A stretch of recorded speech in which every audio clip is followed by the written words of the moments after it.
ஏன் தாவேக்காவை மட்டும் இப்படி ஒரு புறக்கணிக்கிறதுக்கு என்ன அரசியல் காரணம் இருக்கு? இல்ல பயப்படுறாங்க. வழக்கமா நீங்க சொல்றது பயம், இல்ல வந்து அச்சம். வளர்ந்துருவாங்க அப்படின்ற ஒரு காரணம். வளர்ந்துருவாங்கன்னு இல்லைங்க. இவங்க என்னங்க உரம் போட்டு வளர்க்குறாங்களா?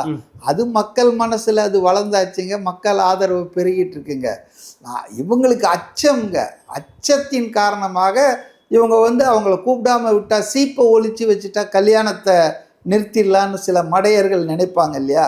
அதுபோல தாவேக்காவை பேரை சொல்லனா, தாவேக்கா கட்சியின் பேரை சொல்லனா, விஜய் பேரை சொல்லனா ஜனங்களுக்கு தெரியாதா? விஜய்னா என்ன குழந்தை கூட தெரியும். அதனால் இன்னைக்கு வந்து திமுக வந்து ரொம்ப என்ன சொல்கிறது, பயப்பீதி, மரண பயம்னு சொல்லுவேன் நான். இல்லை நீங்கள் கொஞ்சம் பூதாகரமாக படுத்துறீங்களோ? விஜய் ஏதோ அழைக்கலன்னா விஜய் பயப்படுறாரு, அச்சப்படுறாரு, விஜய் வளர்ந்துருவார். சரி, ஏதோ பூதாகரப்படுத்த. நான் பூதாகரப்படுத்தலை, நீங்கள் ரொம்ப சிம்பிளிஃபை பண்ணுங்களேன். ஏன் விஜய் வந்து அழைக்கலை? விஜயுடைய கட்சியில் 1 கோடிக்கு பேர் மெம்பர் இருக்காங்கன்றது இன்னைக்கு ஒரு யதார்த்தம். 1.5 கோடியை நெருங்கிடுச்சுன்னு சொல்கிறாங்க. அது ஓட்டா மாறாதுன்ற மாதிரி எலெக்ஷன் விமர்சனம் சொல்கிறாங்க. நீங்கள் அதெல்லாம் பேசக்கூடாது. ஓட்டா மாறுது மாறலன்றது பிரச்சனை இல்லைங்க. இவ்வளோ மக்கள் அதில் கட்சியில் உறுப்பினராக இருக்காங்க, அவ்வளோதான் நான் சொல்கிறேன்.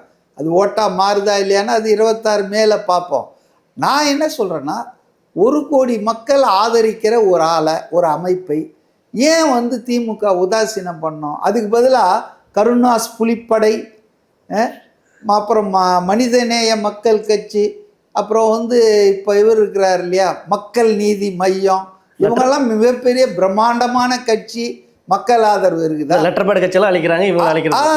ஏன்னா அது பேசிக்ஸ் என்னன்னா, எங்களை ஆதரிக்கிறீங்களா, நாங்கள் உங்களை ஆதரிப்போம், உங்களை கூப்பிடுவோம், அரவணைப்போம். எங்களை எதிர்க்கிறீங்களா, ஏதாவது டெக்னிக்கலாக காரணம் சொல்லி உங்களை ஒதுக்குவோம். மக்களே இவங்களை ஒதுக்கிடுவாங்க 2026 திமுகவை, புரியுதுங்களா?